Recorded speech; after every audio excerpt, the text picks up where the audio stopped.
राम राम साਰਿਆਂ ने आप सुनने लाग रहे हो एपीजे सत्या यूनिवर्सिटी सोहना का सामुदायिक रेडियो। तू शाही है परवाज है काम तेरा, तेरे सामने आसमां और भी हैं। इसी रोज व शब में उलझ कर न रह जा कि तेरे जमा को मकां और भी हैं। गए दिन की तन्हा था मैं अंजुमन में, यहाँ अब मेरे राजदां और भी हैं।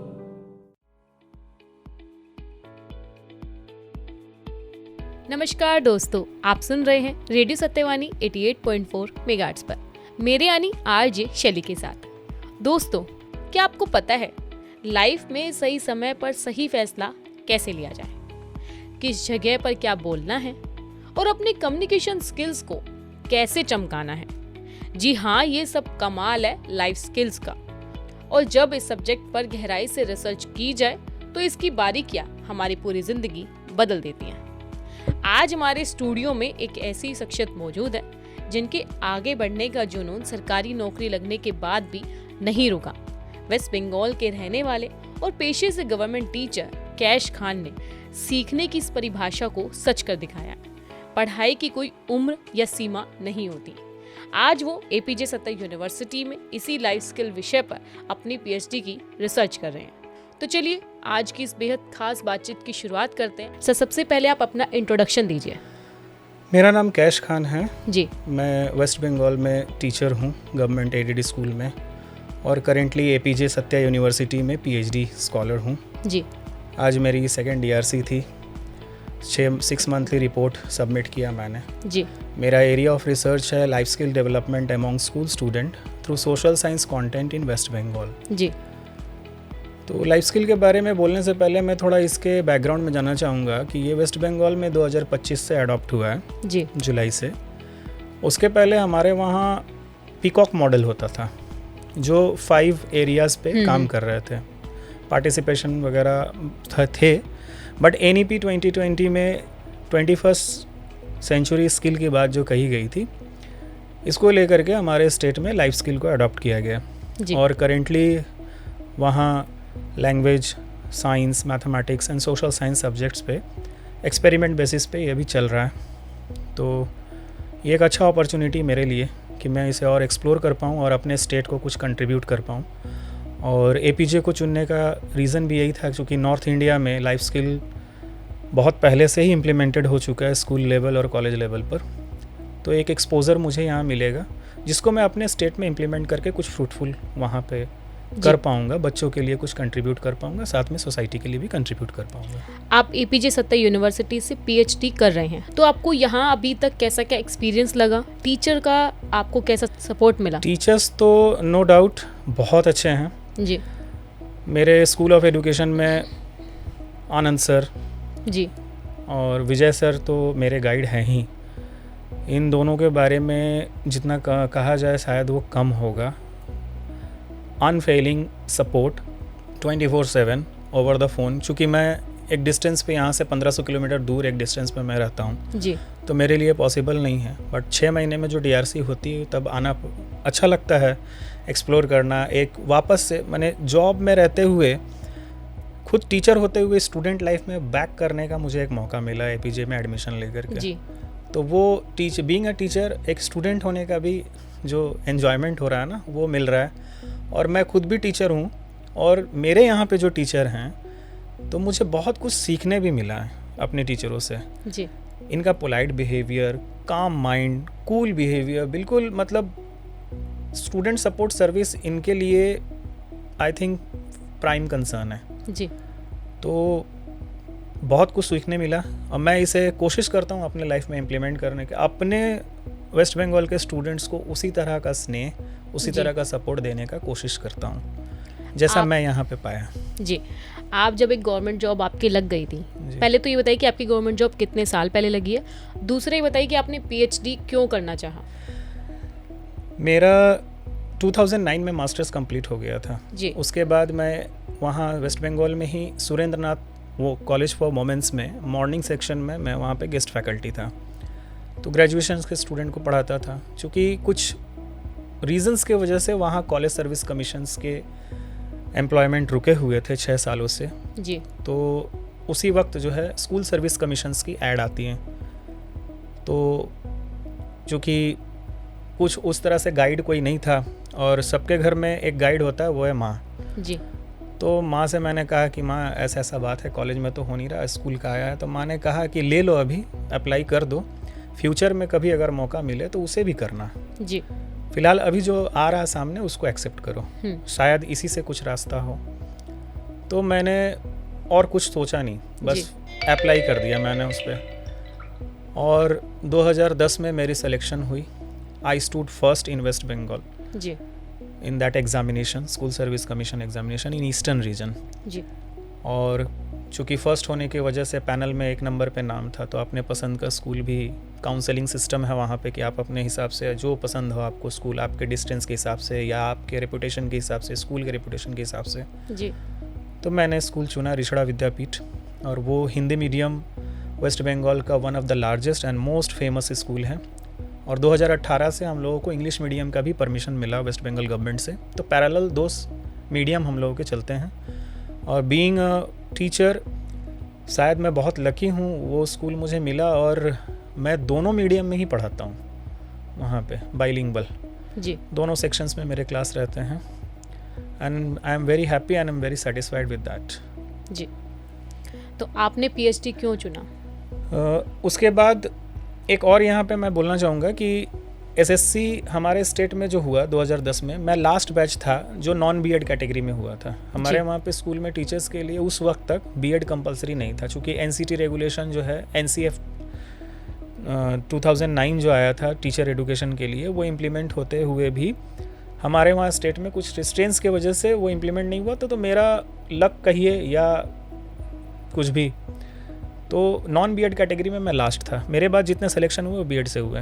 तो वहाँ के रूल के हिसाब से जो नॉन बीएड रहते हैं उनको स्कूल में जाने के बाद, after completing there provision period, school उनको परमिशन देता है, डेपुटेशन बेसिस पे आपको भेजा जाएगा किसी भी एक ट्रेनिंग इंस्टीट्यूट में। आप जाके वहाँ पे 1 साल 2 साल जैसा बीएड का जो करिकुलर रहेगा वो हिसाब से करने के लिए, बीएड करने के बाद। और ये सब्जेक्ट मेरा था ही ग्रेजुएशन और पोस्ट ग्रेजुएशन में एडुकेशन। बीएड करने पे और अच्छा लगा कि एक मैंने थ्योरी पढ़ा, बीएड में उसका प्रैक्टिकल इम्प्लीकेशन देखने को मिला। जी। तो इंटरेस्ट आया कि एमएड कितना और अच्छा होगा। जब बीएड इतना इंटरेस्टिंग है, इतना अच्छा है, इतना अच्छे से इंटरेक्शन करना, पढ़ाना सिखाते हैं। देखिए डिग्री सबके पास है, बट कोई कोई ही ऐसा एबल होता है जो मास्टरी लेवल ही ट्रांसमिट कर पाता है, दूसरों को समझा पाता है। समझाने की कैपेबिलिटी सब में नहीं होती। तो बीएड की डिग्री ऐसी होती है, ट्रेनिंग ऐसी होती है जो आपको उस लायक बना दे। तो मेरा ये इंटरेस्ट आया कि अगर बीएड इतना इंटरेस्टिंग है तो एमएड कितना इंटरेस्टिंग होगा। तो वहीं से इच्छा जागी। तो 2015-16 बैच में मैंने बीएड कंप्लीट किया सेंट जेवियर्स कॉलेज कोलकाता से। एंड देन आफ्टर 2 इयर्स मैं अप्लाई करता रहा, बट अपॉर्चुनिटी नहीं मिला, क्योंकि एमएड रेगुलर है वहाँ पे, डिस्टेंस पे बंद हो चुका था एमएड। मुझे लॉकडाउन में अपॉर्चुनिटी मिला, वर्क फ्रॉम होम जब हो गया जी 2020 एंड 21 में, तो मैंने सोचा कि अगर इस वक्त अगर कहीं एडमिशन मिल जाए तो पढ़ाई भी घर से हो सकती है, जॉब तो हो ही रही है। तो वो अपॉर्चुनिटी का फ़ायदा उठाते हुए West Bengal university of teachers training education planning and administration university जो है, जो previously David Hare teacher training college के नाम से जाना जाता था बालीगंज में कोलकाता में, मैंने वहाँ एडमिशन लिया। और 2022 मेरा रजिस्ट्रेशन था, जिसमें मैं क्वालिफाई किया विद डिस्टिंक्शन, 92% मार्क्स क्वालिफाई किया। एंड देन आफ्टर 2023 में मैंने नेट के लिए अपीयर किया और वेस्ट बंगाल सेट के लिए भी अपीयर किया। दोनों 1 वीक के डिफरेंस में दोनों एग्ज़ाम हुए एंड आई क्वालिफाई बोथ। या नाइस। आफ्टर दैट थोड़ा कॉन्फिडेंस और बढ़ा। तो प्रॉब्लम ये भी थी कि जॉब में है, पीएचडी के लिए छुट्टी नहीं मिलेगी। स्कूल टीचरों के लिए पीएचडी का कोई मायने नहीं है वेस्ट बंगाल में, उनके लिए बीएड है बस, पीएचडी आप अपने लिए कर रहे हो। तो सबसे बड़ा जो ऑब्स्ट्रक्शन था पीएचडी में आने के लिए वो था कोर्स वर्क, क्योंकि कोर्स वर्क ज़्यादातर कैंपस में रह करके ज़्यादातर इंस्टीट्यूट में होता था, बट वो अपॉर्चुनिटी मुझे यहाँ मिला एपीजे में। और इन लोग जो है, इनके यहाँ परमिशन था आनंद सर के, एज इंस्ट्रक्टेड बाय आनंद सर, कि इनके पास परमिशन है कि वो ऑनलाइन भी करा रहे हैं, अभी परमिशन है। तो मैंने कोर्स वर्क ऑनलाइन किया। मेरे साथ साथ बहुत सारे स्टूडेंट्स किए ऑनलाइन, ऑफलाइन कैंपसिंग कम ही हुआ था। After course work completion exam दिया, वहाँ भी डिस्टिंक्शन से पास किया मैं, A ग्रेड मेरा रिज़ल्ट हुआ। एंड देन मैं आया इस पे क्योंकि मेरा पहले था कि ICT टीचिंग इम्प्लीमेंटेशन ये सब लेके करना है, बट देखा कि बहुत काम हो चुका है, कुछ ऐसा करते हैं जिसमें कुछ स्कोप हो। जी। तो ये 2025 का जो जियो था गवर्नमेंट का, एक्चुअली ये 2024 में ही आया था, लेकिन इसको इम्प्लीमेंट 2025 से करना था। तो इसमें मुझे लगा कि यहाँ मेरे लिए लूप होल है, तो मैंने इसे लाइफ स्किल को ही मैंने चुना जी। कि अगर मैं यहाँ से कुछ गेन कर पाऊँ नॉलेज, तो अपने स्टेट को और अपने स्टेट के बच्चों को शायद कुछ मैं कंट्रीब्यूट कर पाऊँ। जी, अब एक बार आप बता दीजिए लाइफ स्किल क्या होता है? Life skills are the basic skill जो आपको एबल करते हैं सेल्फ अवेयरनेस, जी। Decision making, interpersonal relationship, cognitive ability, coping skill, empathy, ये सारा चीज़ से आपको एम्बेड करने के लिए। क्या स्कूलों में अब इसकी डिमांड बढ़ी है? Yes, exactly, but due to lack of training in our state ये अभी उतना लाइमलाइट में नहीं है। जी। इसको एक बर्डन के तौर पे लिया जा रहा है, अननेसेसरी बर्डन के तौर पे। लेकिन मैं चाह रहा हूँ कि आफ्टर कंप्लीटिंग माय PhD मैं एक वे आउट निकालूं जो ये टीचर्स को बर्डन ना लगे, टीचर्स भी एंजॉय करें और बच्चे भी एंजॉय करें हैप्पी लर्निंग के साथ, कि उनके कुछ पढ़ाई के ऐसे सिलेबस ट्रिक्स निकाल सकते हैं कुछ? यस, एग्जैक्टली, कुछ ऐसे मैं ट्रिक्स निकालूं, कुछ ऐसे मैं रास्ता निकालूं, कुछ ऐसा सॉल्यूशन फाइंड आउट करूं जी। जिससे सिर्फ मेरा ही सब्जेक्ट नहीं, सोशल साइंस ही नहीं, बल्कि साइंस, मैथमेटिक्स और लैंग्वेज में भी वहाँ स्टूडेंट्स को भी बेनिफिट हो और टीचर्स भी इजी महसूस करें इसको कंडक्ट करने एक में। स्टूडेंट को सेल्फ कॉन्फिडेंस, एक स्टूडेंट के लिए एक स्टूडेंट के सेल्फ कॉन्फिडेंस को बढ़ाने के लिए लाइफ स्किल कैसे काम करता है? देखिए, सारा चीज़ डिपेंड करता है रीइंफोर्समेंट पे। जी। एक बच्चा जो बहुत कमज़ोर है, अगर आप उसको कंटिन्यू मोटिवेट करते रहे ना, पॉजिटिवली रीइंफोर्स करते रहे कि yes you can do it, वो ज़रूर कर लेगा। और एक गिफ्टेड लड़का जो हो, जो पढ़ा लिखा हो, तेज़ हो, उसको आप कंटिन्यू डीमोटिवेट करिए, वो भी फेल हो जाएगा एक 100 मीटर की रेस में। जी। It all depends on motivation and reinforcement. तो ये टीचर्स की एटीट्यूड पे भी डिपेंड करता है कि वो स्टूडेंट को किस पर्सपेक्टिव से देखते हैं। जी। चूँकि एडुकेशन में तो हम लोगों को बताया गया कि teacher is a friend, philosopher and guide, लेकिन एक्चुअल सिचुएशन में कहीं ना कहीं टीचर्स को एक एरोगेंसी रह जाती है अपने आप को बच्चों से ऊपर समझने का। मैं as a teacher and as a research scholar इस टैबू से बाहर हूँ। जी। खुद को बाहर रखता हूँ। मैं बच्चों के बीच, बच्चों के साथ और बच्चों को लेकर, जी। ये मेरा थॉट रहता है पढ़ाई के दौरान। वो गुरु शिष्य का कॉन्सेप्ट तो है ही, वो सेल्फ डिसिप्लिन है, वो इम्पोज नहीं करना। जब तक हम इम्पोज करेंगे तब तक वो बायसनेस, वो डिफरेंस रह जाएगा। जी। लेकिन जब हम सेल्फ डिसिप्लिन पे आएंगे, बच्चों के अंदर में खुद सेल्फ रेस्पेक्ट आएगा ना, तब आप उनके बीच में एज अ फ्रेंड रह करके आप उनको बहुत सारे आइडियाज़ और बहुत कुछ के लिए इंस्पायर कर सकते हैं। जी। टीचिंग प्रोफेशन में, आप टीचिंग प्रोफेशन में, तो क्या कुछ बदलाव देखने को मिला है इतने लंबे समय में? 15 सालों में तो बहुत कुछ देखा। जी। टीचिंग ही नहीं, इवैल्यूएशन सिस्टम, एडमिनिस्ट्रेशन, हर कुछ में। अभी जो चल रहा है वो पहले से तो बेहतर है, इतना मैं कहूँगा। जो भी सिस्टम अब जो चल रहे हैं, जिस सिस्टम से हम लोग अब कर रहे हैं, आगे बढ़ रहे हैं, और हमारे स्टेट में जिस तरह से टीचर्स को सपोर्ट किया जा रहा है, आई थिंक कि फ्यूचर हमारा ही नहीं, बच्चों का भी ब्राइट होने वाला है। एक बच्चे की कम्युनिकेशन स्किल्स और पर्सनालिटी डेवलपमेंट में लाइफ स्किल कैसे मदद करता है? ऑब्वियसली बहुत सारा उसमें ये है कि आप लाइफ स्किल जब आप डेवलप करते हैं, इंटरपर्सनल स्किल्स तो रहेंगे ही। जब इंटरपर्सनल स्किल उनका डेवलप करेगा तो वो और हिचकेंगे नहीं। जी। एम्पैथी अगर रहा किसी के प्रति, तो उनके भीतर एक बायसनेस नहीं रहेगा कि मुझे इससे मिलना है या नहीं मिलना है। जब सिंपैथी और एम्पैथी दो अलग टर्म्स हैं। जी। तो being sympathetic and being empathetic, it all belong to life skill, and it directly and indirectly help in communication and also in personality development. जी. And the core of this is to coping with stress, coping with emotional shocks, जो कि life skill के अंदर में आता है। अगर इन सब से बच्चों को इन्फ्यूज़ किया जाए तो सिर्फ कम्युनिकेशन और पर्सनालिटी नहीं, I think cognitive and behavioural skill भी उनका डेवलप कर सकता है। They can do wonders. Life skills को डेवलप करने के लिए टीचर्स की क्या भूमिका होती है? टीचर्स की तो सबसे ज़्यादा भूमिका है। जी। क्योंकि ये एक ऐसा रिस्पॉन्सिबिलिटी है मैडम कि इसके लिए ना तो आसमान से कोई फरिश्ते आने वाले और ना ही एलियंस. जी it all falls on the shoulder of the teachers. जी और एक टीचर जो है ना वो लाइमलाइट पे फॉरफ्रंट पे ना रहे, ये फॉरफ्रंट पे नहीं होगा, आपको बैकग्राउंड में रह के काम करना जी। होगा. और सिर्फ वो 10 to 4 या 9 to 5 का जॉब नहीं.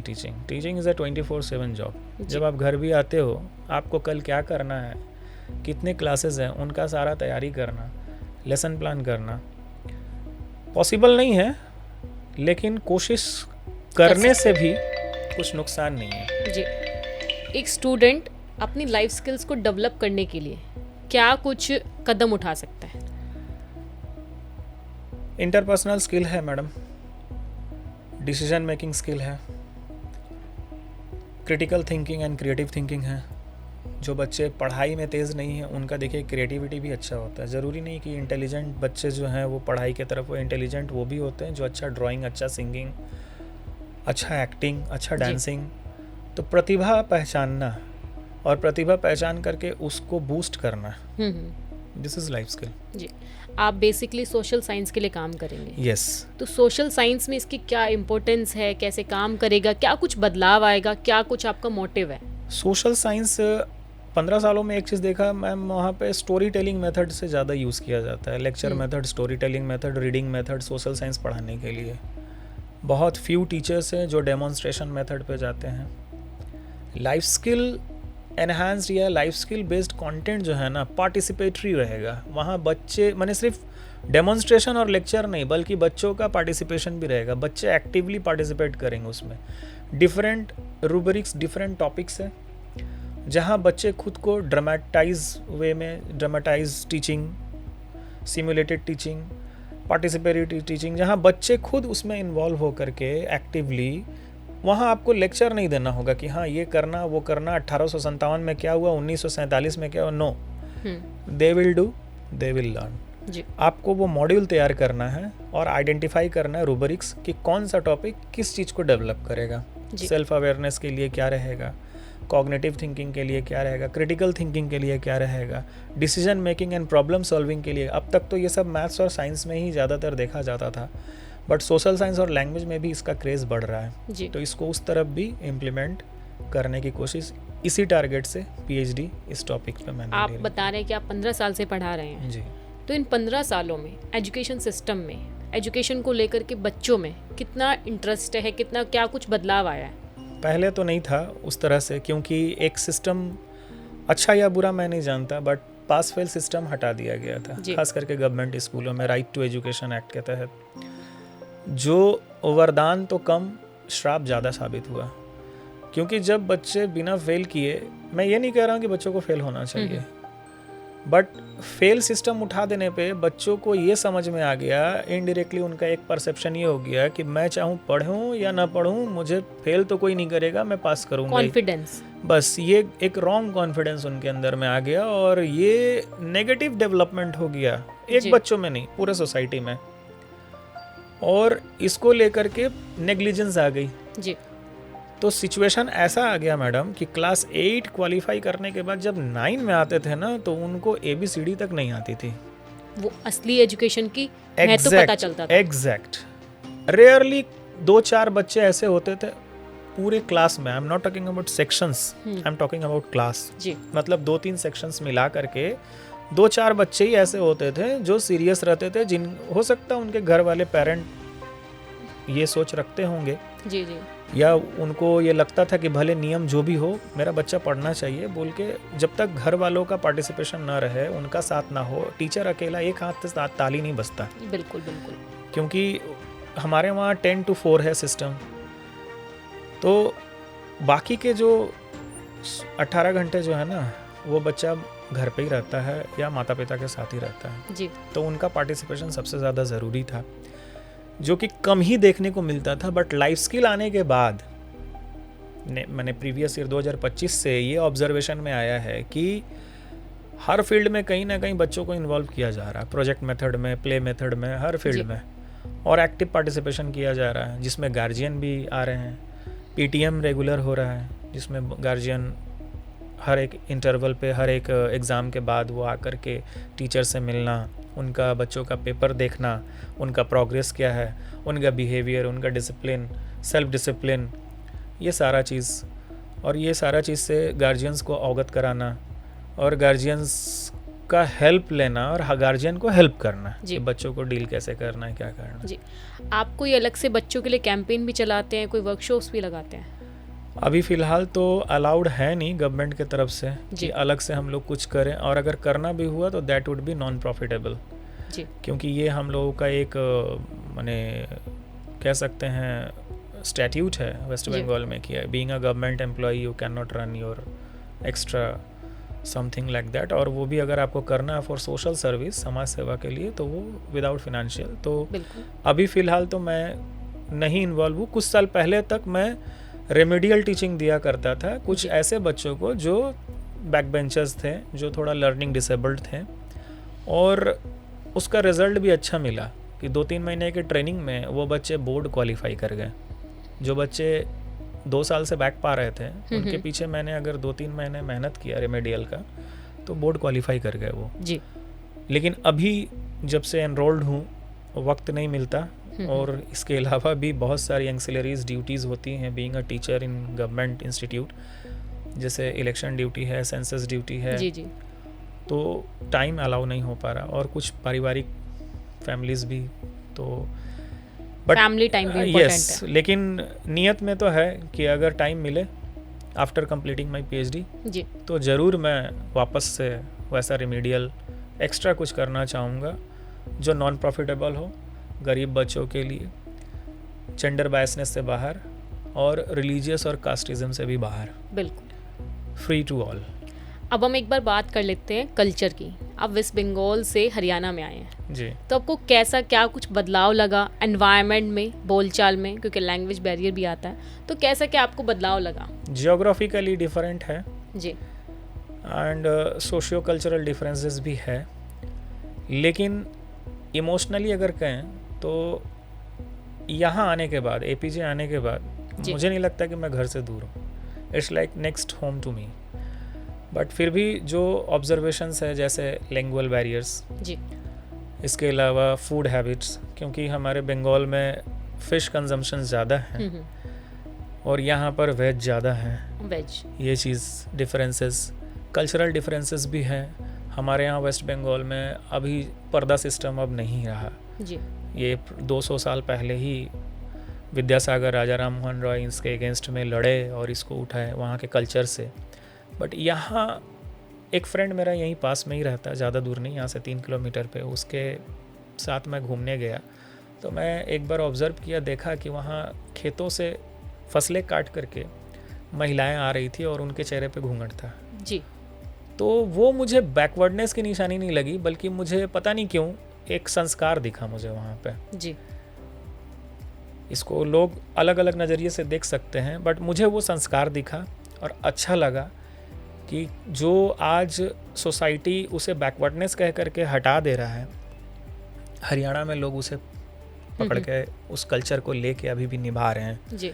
बड़े बुजुर्गों का इज्जत, और जो अब शायद रेयरली कहीं भी देखने को मिलता है, बट अभी भी यहाँ ज़िंदा है, कल्चर ज़िंदा है। ऑब्वियसली हमारा कल्चरल लीगेसी वेस्ट बंगाल का एक तो है ही, जिसमें दुर्गा पूजा वगैरह ये सारे आते हैं, और हरियाणा को अभी एक्सप्लोर कर रहा हूँ जी। जिस तरह से, और अगर कुछ ऑब्जर्वेशन में आएगा तो ज़रूर थैंक यू दोबारा। So much. Thank you. Welcome. तो दोस्तों, आपने सुना एपीजे सत्ता यूनिवर्सिटी के पीएचडी स्कॉलर कैश खान को, जो लाइफ स्किल्स में रिसर्च कर रहे हैं, और उन्होंने बताया कि यहाँ के प्रोफेसर विजय सर और आनंदा सर का सपोर्ट उन्हें कैसे मिल रहा है, और वो ऑनलाइन पीएचडी कर रहे हैं तो कैसे उनके साथ वो दिन रात लगे रहते हैं। तो ये थी हमारी खास बातचीत। आप सुनते रहिए रेडियो सत्यवानी 88.4 मेगाहर्ट्ज़ पर, मेरे यानी आरजे शैली के साथ। आप स्वस्थ रहे, खुश रहे और मुस्कुराते रहे। नमस्कार, धन्यवाद। तू शाही है, परवाज है काम तेरा, तेरे सामने आसमां और भी हैं। इसी रोज़ व शब में उलझ कर न रह जा कि तेरे ज़मां को मकां और भी हैं। गए दिन की तन्हा था मैं अंजुमन में, यहाँ अब मेरे राजदां और भी हैं। राम राम साऱ्या ने, आप सुनने लाग रहे हो एपीजे सत्या यूनिवर्सिटी सोहना का सामुदायिक रेडियो।